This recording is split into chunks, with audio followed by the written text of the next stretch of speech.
പല ആളുകളും ചോദിക്കുന്ന കാര്യമാണ്, എന്തിനാണ് എല്ലാ സെഷനും സ്റ്റാർട്ട് ചെയ്യുമ്പോഴും നിങ്ങൾ മെഡിറ്റേഷന് കൊടുക്കുന്നത്? എനിക്ക് മെഡിറ്റേഷന് യൂസ് ചെയ്യുമ്പോൾ ഉറക്കം വരികയാണ്, അതിലൊട്ടും കോൺസെൻട്രേറ്റ് കിട്ടുന്നില്ല എന്നുള്ളതൊക്കെ.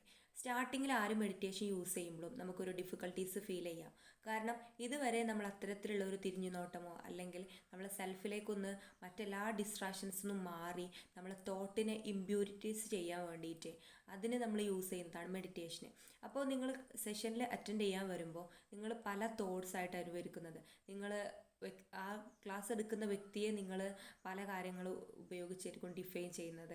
അതുപോലെ നിങ്ങൾ മനസ്സിലാക്കിയിട്ടുള്ള ഒരുപാട് കാര്യങ്ങളും ഒരുപാട് തോട്ട്സുകളും നിങ്ങളുടെ മൈൻഡിലുള്ള ഇമ്പ്യൂരിറ്റീസിനൊക്കെ ക്ലെൻസ് ചെയ്ത് ഒന്ന് കോൺസെൻട്രേഷൻ കൂട്ടാനും അതുപോലെ നമ്മൾ സെഷനിലേക്ക് കൂടുതൽ അലൈൻഡ് ആയിട്ട് അവിടെ സിറ്റ് ചെയ്യാനും അതിൽ പറയുന്ന കാര്യങ്ങൾ വളരെ വ്യക്തതയോടെ നിങ്ങൾക്ക് നിങ്ങളുടെ സബ് കോൺഷ്യസ് മൈൻഡിൽ ഫില്ല് ചെയ്യാനും വേണ്ടിയിട്ടാണ് നമ്മൾ ആദ്യം മെഡിറ്റേഷൻ യൂസ് ചെയ്യുന്നത്.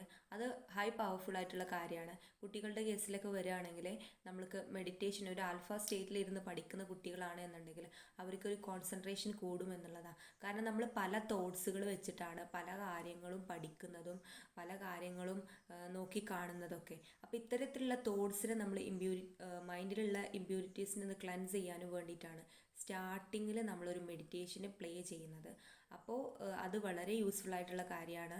നിങ്ങളും ലൈഫിൽ മെഡിറ്റേഷൻ യൂസ് ചെയ്യുന്ന ഒരാളാണെന്നുണ്ടെങ്കിൽ അവർക്ക് കാംനെസ് ഹാക്ക് ചെയ്യാനും അതേപോലെ കോൺസെൻട്രേഷൻ ലെവൽ കൂട്ടാനും കോൺഫിഡൻസ് കൂടാനും മോസ്റ്റായിട്ട് നമ്മൾ ഏതൊരാൾക്കും ഉപയോഗിക്കുക. അതായത് നമ്മൾക്ക് ലൈഫിൽ ഗ്രോത്ത് വേണമെന്ന് ആഗ്രഹിക്കുന്ന ആളുകൾക്ക് നമുക്കൊരു ഇൻറ്റ്യൂഷൻ ഫോളോ ചെയ്യാൻ പറ്റണം. മറ്റെല്ലാ ഡിസ്ട്രാക്ഷൻസും മാറി നിന്ന് നമ്മളിലേക്ക് ഫോക്കസ് ചെയ്യാനും നമ്മൾ ഗ്രോത്ത് ചെയ്യേണ്ട ആ കാര്യങ്ങളിലേക്ക് ഫോക്കസ് ചെയ്യണമെന്നുണ്ടെങ്കിൽ മെഡിറ്റേഷൻ കണ്ടിന്യൂസ് പ്രാക്ടീസ് ചെയ്യുന്ന ഒരാളായി മാറിയാൽ മതി.